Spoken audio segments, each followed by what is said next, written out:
Have you ever wondered why an apple doesn't fly upwards when it falls from a tree?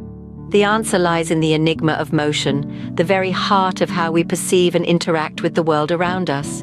Every step we take, every object we move, every breath we draw, we're engaging with the fundamental principles of motion. And to truly comprehend this, we must look to the past and to a man whose ideas would forever change our understanding of the universe: Sir Isaac Newton.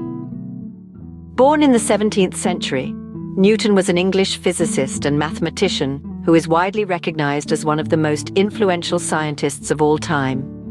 His groundbreaking work laid the foundation for classical physics, and his laws of motion, in particular, continue to shape our understanding of how things move and why they move the way they do. Newton's laws of motion, three principles that describe the relationship between a body and the forces acting upon it, are cornerstones of classical physics. They help us answer questions like why an apple falls straight down from a tree instead of flying off into the sky, or why we move forward when we push off the ground with our feet. But these laws don't just apply to apples and footsteps. They're at work all around us, from the rotation of planets to the flight of a bird, from the rise of a hot air balloon to the fall of a raindrop. They govern everything in the universe that moves, making them not just laws of physics, but laws of life itself. Yet despite their omnipresence, Newton's laws of motion are not always intuitive. They challenge our everyday perceptions, pushing us to look beyond the obvious and delve deeper into the mechanisms of the world around us. To understand the mystery of motion, we need to delve into Newton's laws. So buckle up and prepare for a journey into the heart of motion, where we'll uncover the principles that govern the world around us and explore the genius of Newton's groundbreaking work. Ever wondered why you lurch forward when a moving bus suddenly stops? This is a perfect example of Newton's first law, also known as the Law of Inertia. Let's dive a little deeper. The term inertia is derived from Latin, meaning idleness or laziness. But in physics, it's not about being lazy, but rather a property of matter that resists changes in motion. Newton's first law states that an object will remain at rest or move in a straight line at a constant speed unless acted upon by an external force. In essence, if something is still, it wants to stay still. If it's moving, it wants to keep moving. Consider a book resting on a table. It will stay where it is unless you push it or pull it. That's because the forces acting on the book are balanced. The force of gravity pulling it down is equal to the upward force exerted by the table. No net force, no movement. Now let's go back to the bus scenario. When you're on a moving bus, your body is also moving with the same speed as the bus. If the bus suddenly stops, your body wants to keep moving forward due to inertia. But the friction between your feet and the bus floor applies a force to stop you. That sudden change of motion makes you lurch forward. This law is also the reason why seatbelts are so important in vehicles. In a sudden stop or a crash, the seatbelt provides the external force to overcome your body's inertia, preventing you from being thrown forward. So Newton's first law is all around us, governing the motion of everything from the stars in the sky to the smallest particles. It's the reason why we need to push a stalled car to get it moving and why we float around in space where there's no friction to stop us.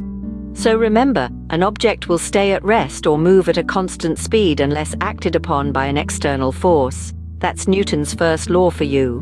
Why does a heavier object require more force to move than a lighter one? This question takes us directly to the heart of Newton's second law of motion, also known as the law of acceleration.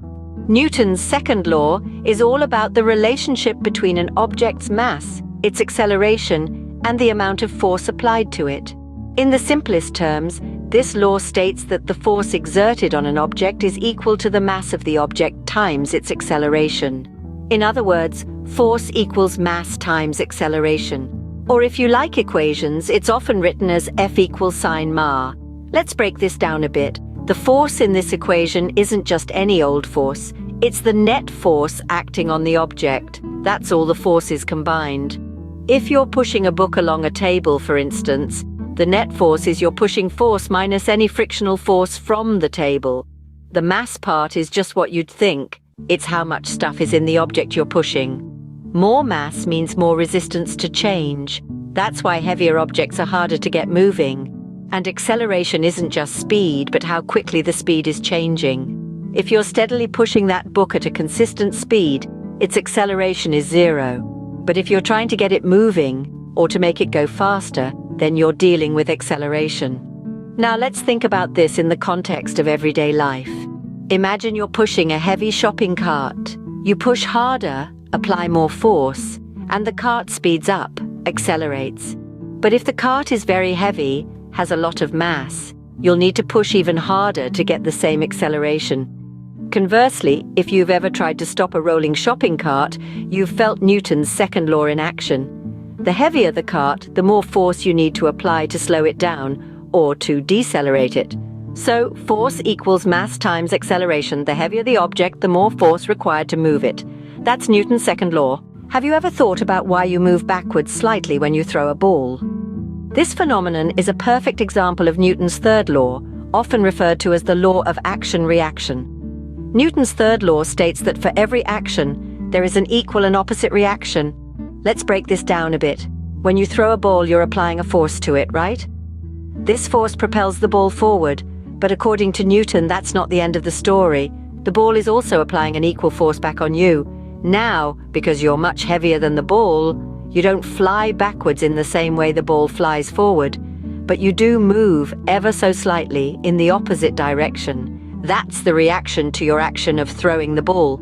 This law is not just limited to throwing balls. Think about walking.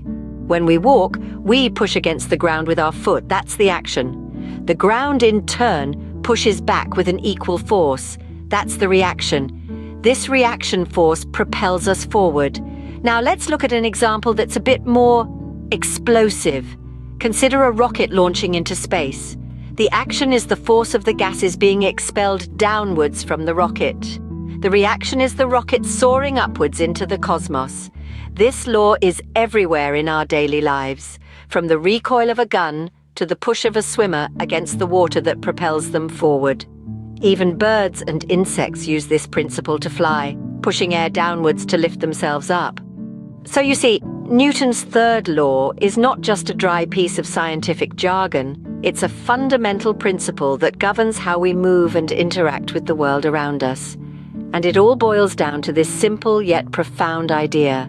Every action has an equal and opposite reaction. That's Newton's third law. So how do these laws tie together in our everyday lives? Well, the magic of Newton's laws of motion lies in their confluence. They are not isolated principles, but rather they work in harmony, painting a comprehensive picture of motion and forces around us. Let's take driving a car as an example.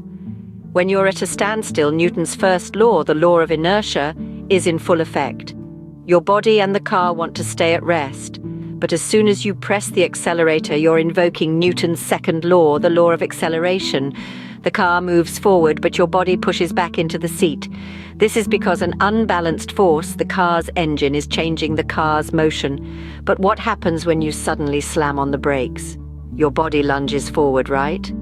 That's still the law of inertia at work, resisting the change in motion. The seatbelt, applying an opposing force, stops you, illustrating Newton's third law.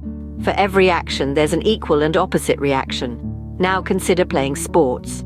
When a soccer player kicks a ball, the force exerted on the ball, acceleration law 2, sends it flying. But the player's foot feels a force too, a reaction from the ball, action-reaction law 3. And if the ball is in motion, it'll stay in motion following a straight path, law 1, unless acted upon by an outside force, like friction or another player. Even in the simple act of walking, all 3 laws are at play. Your foot pushing off the ground is an action. The ground pushing back, allowing you to move forward, is the reaction. The harder you push, accelerate, the faster you walk. And unless some force stops you, like a wall or the decision to stop, you'd continue walking indefinitely, thanks to inertia. In every motion you observe, remember, it's all just Newton's laws at play.